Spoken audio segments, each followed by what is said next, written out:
Muy buenas noches.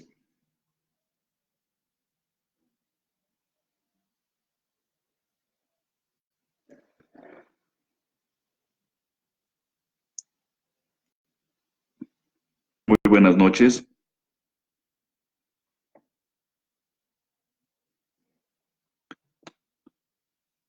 Buenas noches.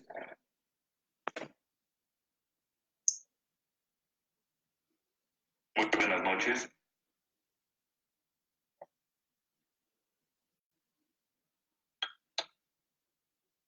Buenas noches.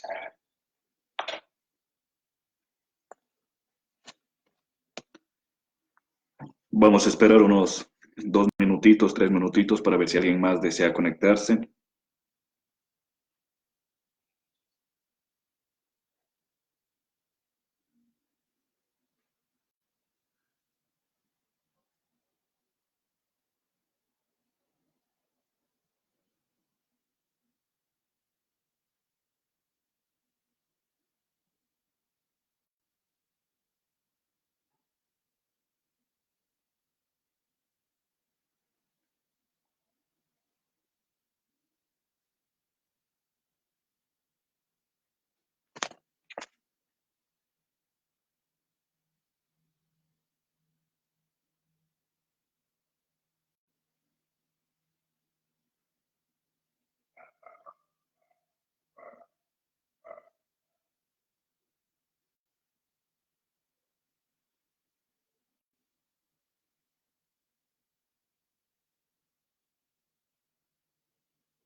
Ahora sí, empecemos. Muy buenas noches con todos ustedes. Tengo la oportunidad nuevamente de estar con ustedes para compartir. Mi nombre es Cristian Ramírez, me dedico a la genética médica y durante estos años en los cuales he realizado estos procedimientos y valoración de personas con enfermedades genéticas, me llamó mucho la atención que cada vez acudían más a mi consulta niños con algún tipo de discapacidad o alguna condición. He ahí lo que nace la atención por conocer un poquito más sobre este tema que vamos a hablar hoy y realicé un diplomado de trastorno de espectro autista, el cual es un tema que a mí personalmente me apasiona, me gusta mucho, pero al mismo tiempo es un tema bastante delicado ya que hay bastante dificultad para un diagnóstico preciso. Hablaremos ahora sobre los trastornos del espectro autista. En 1988, Orwit y colaboradores vieron y valoraron a muchos niños que tenían un grado de dificultad tanto en la interacción social, la comunicación y la manera en la cual expresaban sus sentimientos o en la forma en la cual expresaban sus sentimientos. Luego de algunas valoraciones desde el punto de vista médico y con exámenes de laboratorio y de imagenología, llegaron a una conclusión que existía alguna alteración en la conectividad o el funcionamiento de la conectividad a nivel cerebral, tanto con la parte conectiva con la parte neurobiológica. En 1990, en la Universidad de California, en el Instituto de Neurociencia, pudieron observar que las neuronas en espejo que poseemos, que tenemos nosotros los seres humanos, no había una conectividad precisa o un buen desarrollo en las personas que padecían un tipo de trastorno conocido como el trastorno de espectro autista, las cuales las personas que padecen esta condición tienen un grado de empatía con el resto de personas.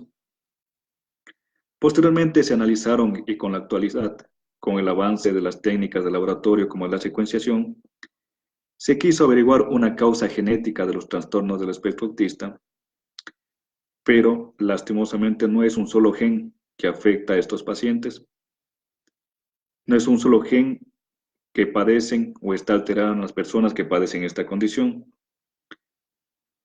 Se ha observado que existen alteraciones en los genes que transportan la serotonina, los genes que tienen que ver con el receptor de glutamato y con el gen receptor del ácido gamma aminobutírico. De igual manera existen muchos más genes alterados. Existe una sola condición, como vamos a ver ahora, en la cual sí se conoce exactamente qué gen está alterado y en la cual se puede ofertar un examen de laboratorio en busca del gen afectado. En sí, como definición, generalmente estos niños o las personas que padecen esta condición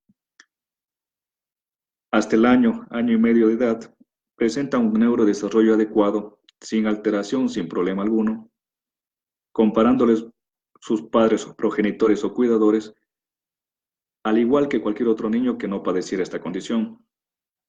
Pero a poco se van a dar cuenta los progenitores o la persona que está a cargo de estos niños que existe una dificultad, un estancamiento aproximada a esa edad de un año y medio en lo que es la comunicación, de interacción social y la manera en la cual estas personas muestran o demuestran interés por ciertas cosas. Se vuelven selectivos en la manera de comunicarse, no se interaccionan o no socializan con personas por lo general de su misma edad. Muchas de las veces suelen ser con personas de menor edad o con personas mayores a ellas. No indican un interés al expresar sus emociones. Muchas veces pueden estar reunido un grupo de niños, los cuales algo les parece gracioso, pero simplemente esta persona que tiene la condición de un trastorno del espectro autista no le parece gracioso o simplemente no entendió la broma.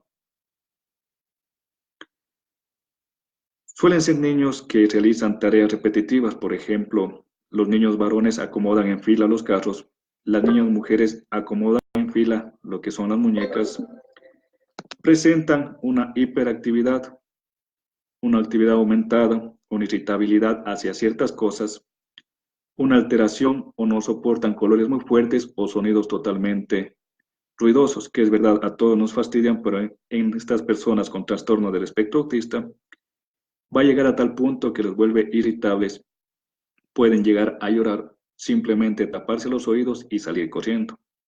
Suelen tener alteración o problemas del sueño, niños que durante todo el día están haciendo alguna actividad y en la noche no concilian el sueño. Muchas veces al no poder comunicarse, no poder expresarse, obviamente van a tener una conducta agresiva. Al no poder comunicar, manifestar lo que sienten, como cualquiera de nosotros, va a tener o presentar periodos de ansiedad o periodos de depresión. Un ejemplo que cuando yo realizaba el diplomado nos dieron era que imaginemos que todas las personas somos una computadora. Y la mayoría de nosotros que no padecemos esta condición, presentamos o tenemos un procesador Windows, que es fácil conseguir programas, que es fácil adaptar estos programas.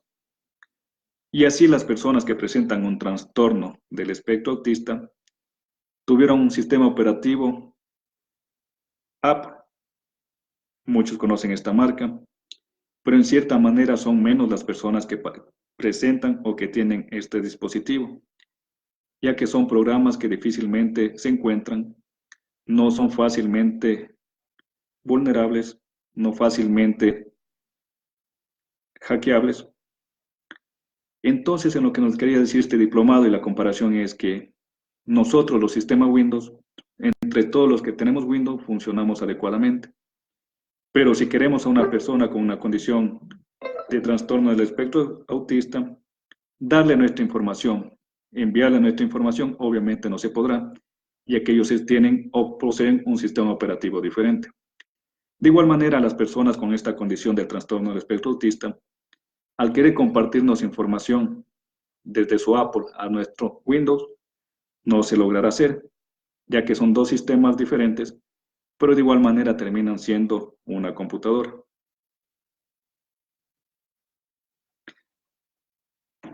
Dentro del trastorno del espectro autista, vamos a rescatar que existe el síndrome de Rett, el autismo y el síndrome de Asperger. Vale recalcar que son tres entidades diferentes, pero las tres al mismo tiempo pertenecen al trastorno del espectro autista.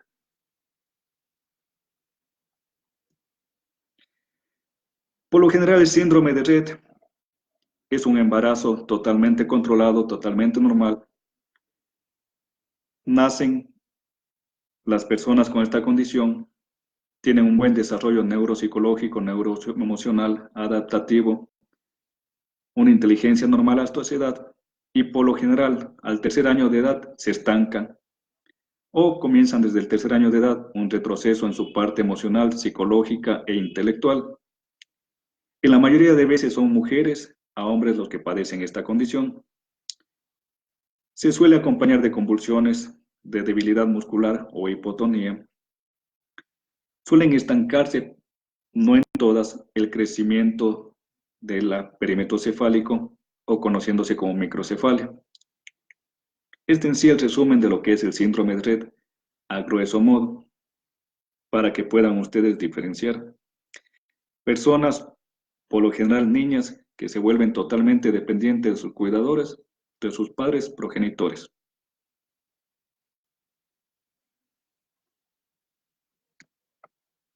El autismo como en sí, no es que no haya existido anteriormente, sino que con el avance de la tecnología, de los conocimientos médicos, de psicólogos, psiquiatras, se le pudo caracterizar y dar un nombre, conocido como autismo. Por lo general y en mi experiencia, he podido valorar y ver muchos niños con condición de autismo. Y algo que me llamaba la atención, que muchas madres de estos niños, el 70-75%, me referían que como antecedentes durante su periodo prenatal o durante el embarazo, tuvieron algún proceso frustrante de ansiedad o de depresión, principalmente sobre los 2 primeros trimestres de embarazo. Mujeres que sufrieron algún tipo de daño emocional, psicológico.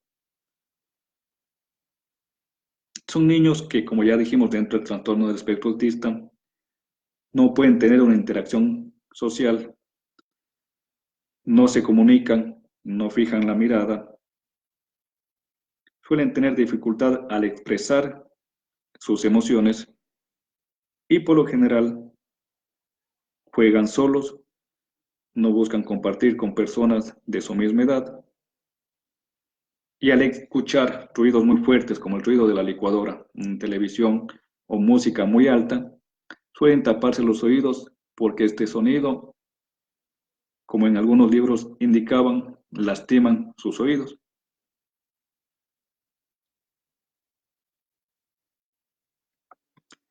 El síndrome de Asperger. De igual manera, coincide que dentro de la parte del embarazo de estas personas hubo algún desencadenante como problemas familiares, ansiedad, depresión o alguna inestabilidad emocional. Son niños que tienen dificultad para una interacción social, no tan pronunciada como los niños que padecen autismo.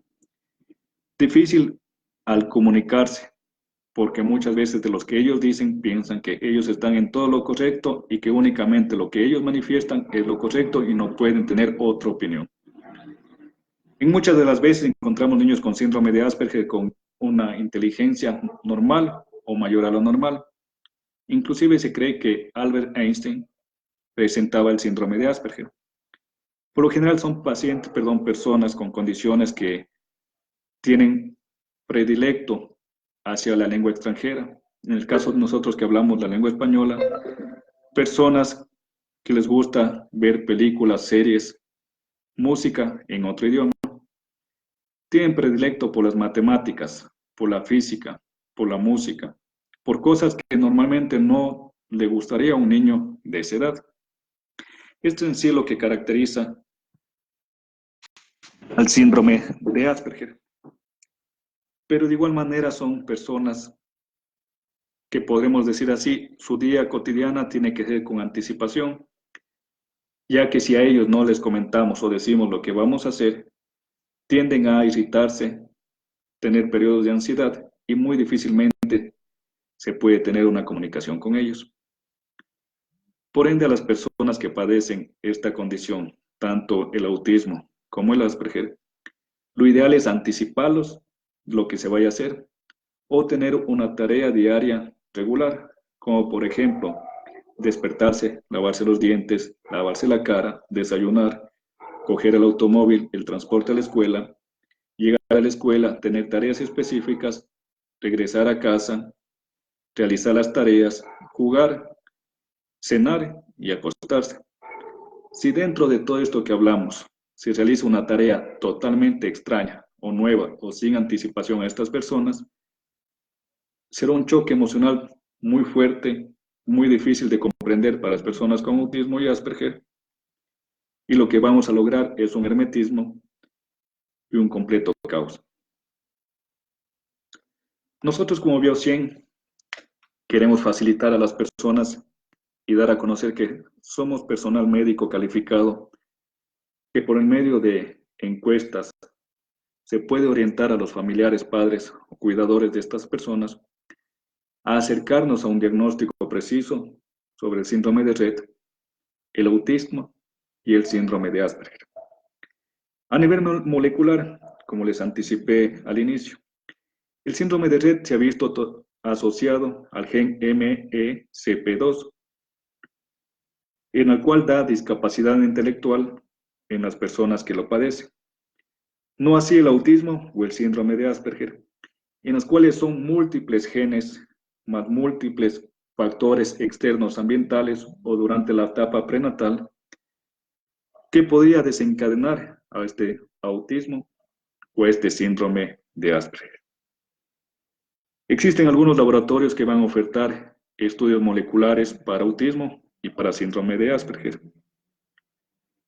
El problema al existir tantos genes, más la composición del medio ambiente o la parte durante el embarazo, hace dificultoso que un examen como tal hasta la actualidad nos pueda dar un diagnóstico preciso. A todos estos niños que los valoramos siempre tenemos que descartar, así sea el síndrome de Rett, el autismo o el Asperger, descartar problemas o alteraciones cerebrales, motivo por lo cual se recomienda para llegar a un preciso diagnóstico, realizar electroencefalogramas, resonancia magnética cerebral, para primero irnos a la causa patológica, si es que existiera. Si no fuera así, nos inclináramos más a estas condiciones. Nosotros como Bio100 ofertamos la secuenciación de los exones del gen MECP2 para posteriormente realizar la secuenciación.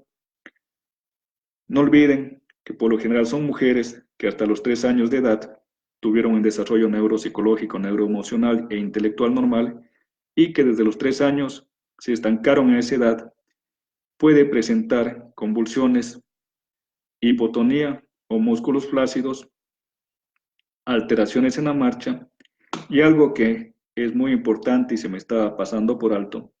Por lo general las pacientes o las personas con condición de síndrome de Rett tienden a frotarse las manos como si estuvieran lavándose repetitivamente, obviamente no se están lavando, tienden a frotarse las manos en la cara o frotarse las manos sobre alguna extremidad o los muslos. Fue un gusto para mí haberles orientado un momento en lo que es este trastorno del espectro autista y haber por lo menos despejado un poquito sus dudas sobre el trastorno del espectro autista, el síndrome de Rett, el autismo en sí y el síndrome de Asperger. Cualquier cosa yo les estaré respondiendo por interno. Un gusto y un placer haber compartido con cada uno de ustedes. Muy buenas noches.